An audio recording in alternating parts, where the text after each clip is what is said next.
let's talk about the full moon in Aries. Now, every single month we have a full moon. When we have 2 full moons in one month, we know that that's a blue moon that happens every 2.5, 3 years. Okay, so why is it special? It's not about being special. It's about being human. The moon is so integral to our existence on this planet, to everything that we are, to how we identify our own life cycles, that to not notice it and celebrate it is actually unnatural. And so when the full moon comes around, we understand intuitively, if not intellectually, that something is happening that is drawing energy. It's volumizing it. It's making it bigger. We can feel it, and it makes sense that we can because it is completely natural. So what do all full moons mean? Because one happens every single month. Full moons mean release. Full moons are when the moon, something that doesn't make light of its own. It's just sort of a rock, a satellite, right? Floating around Earth. It hides. It's the hidden aspect. It's the hidden inner world of who we are. Our emotions, our psyche, our insights, our intuition. The moon all of a sudden is cast in total sunlight. At least half of its face, its face is completely glowing. So something that normally likes to stay hidden and not get a lot of attention suddenly is in the spotlight. And that's a lot of pressure. And if you understand that the moon represents our emotions, our emotional state, our emotional reality, then having them put on the spotlight is time for them to be cast into reality. It's time for them to be exposed. It's time for them to be released because they've got no other place to go. So ready or not, here it comes. A full moon is upon us. How do we know how this full moon is going to impact us? Well, we look at what zodiac sign that moon is in, because the moon is absorptive. It's reflective, more specifically. So it reflects the energy of the zodiac sign that it's in. This time around, the moon is in the zodiac sign of Aries. And the emotions that are associated with Aries energy are anger, frustration, volatility, even violence. This is rapturous energy. It's angry energy. It is warrior energy. It's going to not take shit. It's going to get things done.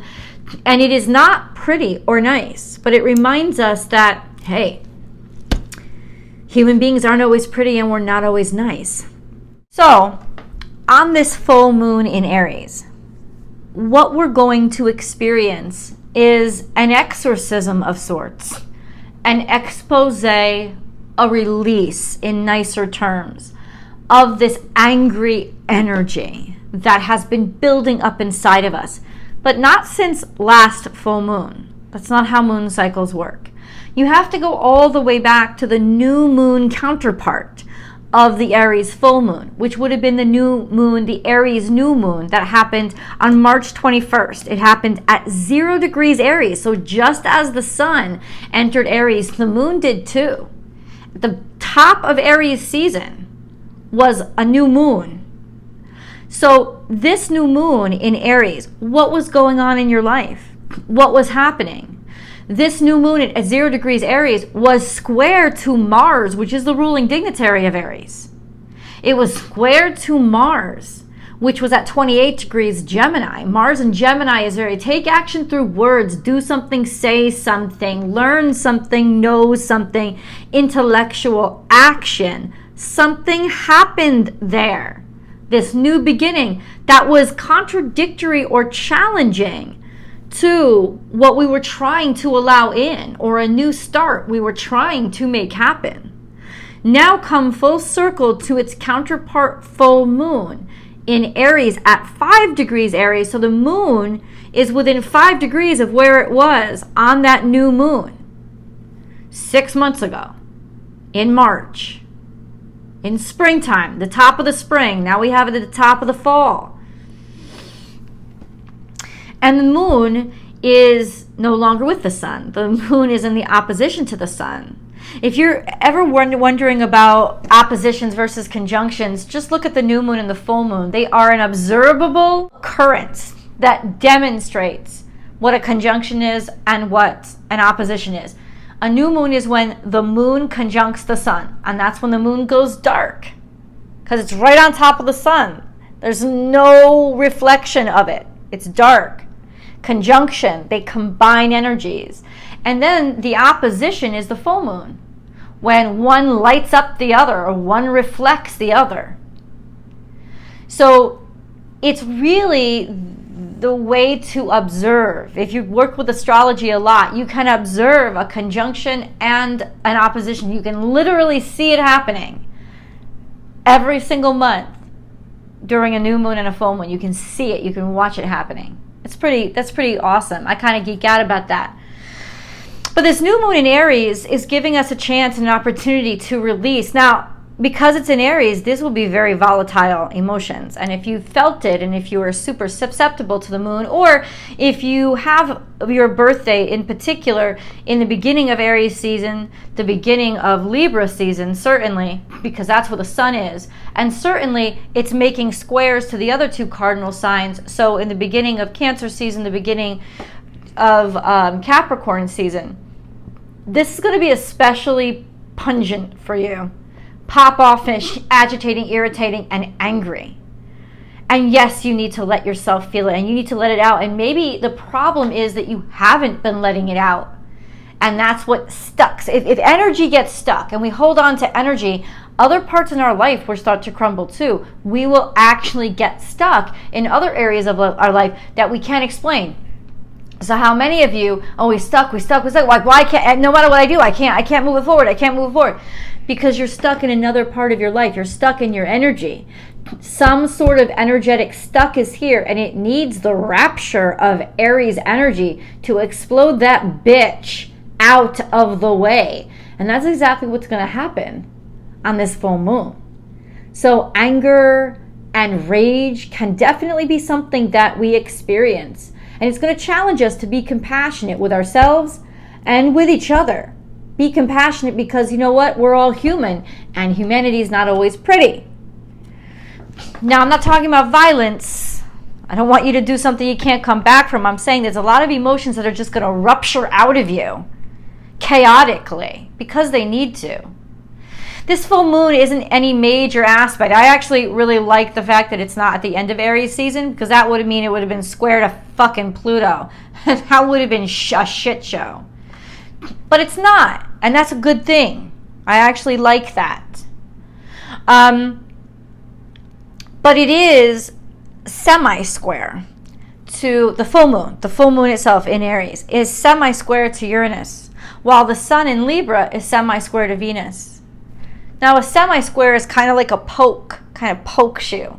Something like a nagging inside of you. And when you have that kind of energy between the moon and Uranus, there is this just desire that's not even mental, it's emotional, it's compulsive. You need change. You're done with the way things have been. This is an agitating frustration.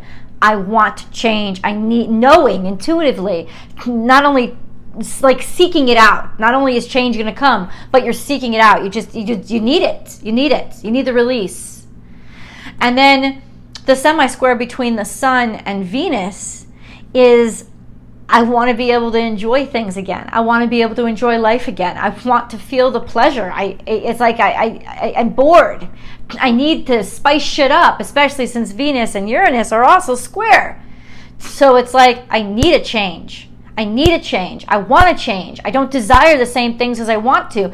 And there's been such a block with this energy that this full moon is going to give us a chance to actually unblock that. And it could be highly volatile. It could also be highly sexual, because Venus is also sextile to Mars at this time. Mars, of course, is the ruling dignitary of Aries, so the energy is always linked somehow between the ruling dignitary and the zodiac sign it rules. And considering Venus is sextile to Mars, it could be just we need to expel some tension inside of ourselves, pent-up sexual frustration. If this kind of thing has been happening to you, if this kind of desire has been repressed inside of you, something's got to give, something's got to rupture. And the things that are going to be exploding outward are the things that have been sitting on top of this need or this desire. Whatever's getting in the way has got to get out of the way for things to start flowing correctly again. And the moon, of course, is all about the ebb and flow of life. So anything that's blocked that flow has to be blown the fuck up. And that's exactly what's going to be happening around this time. As a Cancerian who's always sensitive to the moons, I'm already starting to feel it. So let me know. How are you guys experiencing this? I can already feel the pop-offishness. I can already feel the volatility. I can already feel the anger, the frustration, the wanting to punch walls. I can already feel it. It's there and it's real.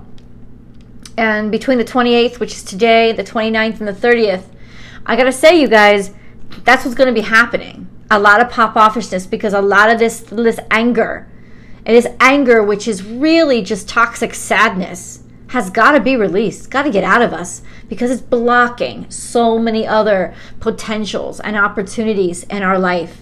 So let's thank God for the full moon and this release that we get every single month, because it's what makes us human. It's what keeps us humane, and it's what links us so clearly to the natural world.